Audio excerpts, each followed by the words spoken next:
So I'm back in Lenny today, heading back out. I've been driving my own car to work backwards and forwards because just the way it worked out was a lot easier.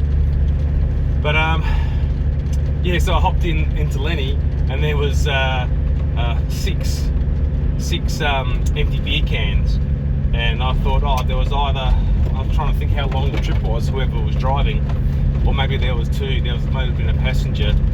You can sort of gauge about 10 to 15 minutes per can. So if they've got, 6 cans, two people, 3 cans each, maybe a half an hour drive they were going, or a 15-minute drive out and back. Yeah, it's quite funny. So I emptied out all the empty beer cans out of poor old Lenny, and there were quite a few in here. But yesterday I had a little bit of a disaster.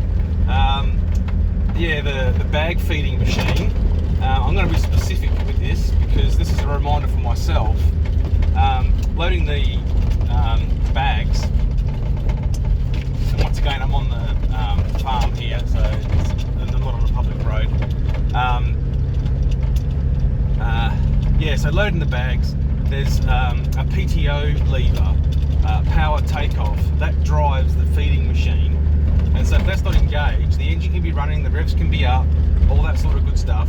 But if the PTO is not engaged, the shaft's not spinning and the bag isn't being loaded.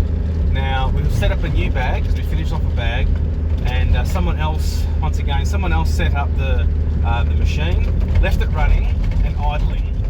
And so, but the PTO was disengaged. I didn't know this.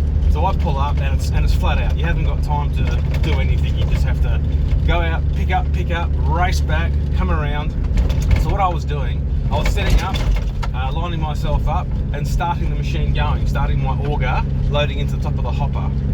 And as it's filling, I would then go out, jump in the other tractor and bring up the revs, and whatever's in the hopper just disappears because I've brought the revs up and everyone's happy.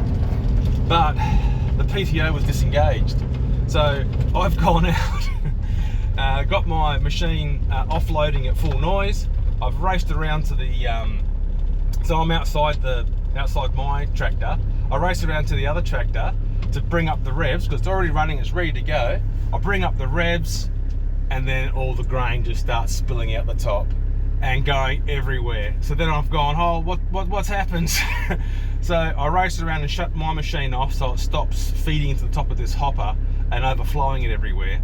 And then I've realised the PTO is not engaged. And I've gone, oh no. So I get on the two-way and I called up the farmer because you can't have any grain spilt around the bags because that attracts the vermin.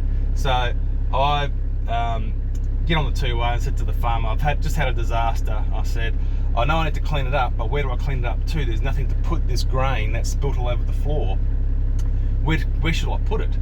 And so he came over and we started shoveling it out the way to the side of the bag, so it was all clean under the bag, and then to the side of the bag, and then we'll come through later, probably with that loader that I was doing the other week, and we'll have to scoop it all up into that loader. But this is a reminder for myself that when others have set something up, just take that moment just to double check that everything is set up and engaged.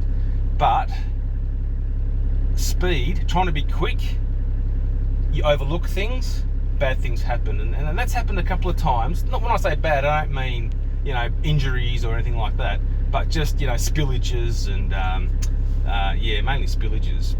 I've got 20 tons I had to shovel.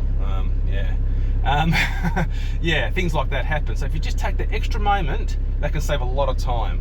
And that's what this is my last week actually. This is Sunday morning, and tomorrow starts my last week. So the 6 weeks will be completed by this Friday, or maybe the weekend, depending if they want me to work the weekend. And then I'll be back to my normal job on the following Monday. Yeah, back to reality.